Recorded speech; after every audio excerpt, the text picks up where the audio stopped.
baada ya uchambuzi na ushahidi na taarifa kuhusu matukio ya wakati na baada ya uchaguzi mkuu kwa muktadha wa vifungu hivyo vya katiba, hususan kukusanyika, kuandamana kwa amani na kutoa maoni, na baada ya uchambuzi wa mikataba ya kimataifa, kikanda na sheria za Tanzania kuhusu wajibu wa serikali kulinda haki ya kusanyika kwa amani, ni hitimisho la tume kuwa kilichotokea siku ya uchaguzi mkuu Oktoba 25 hayakuwa maandamano ya amani, bali yalikuwa ghasia zilizoambatana na matukio ya uvunjifu wa amani.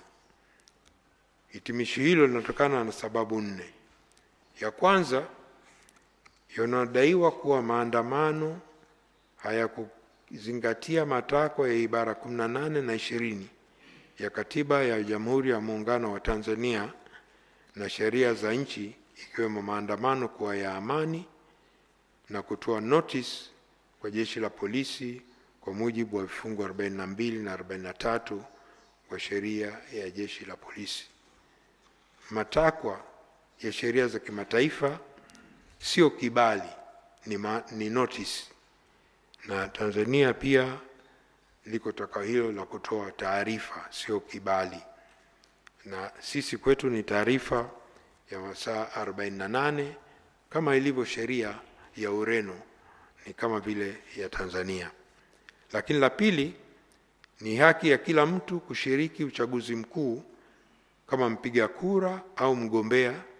Ni haki ya kikatiba kwa mujibu wa ibara 5 ya katiba ambayo haipaswi kupokwa. Ghasia zilipangwa na kutekeleza siku iliyotangazwa kisheria kwa ni siku ya uchaguzi mkuu. Hivyo kufanya ghasia siku hiyo ilikuwa ni kupoka haki ya kikatiba na kisheria za wananchi wengine, ikiwemo haki ya kupiga kura na kuchaguliwa.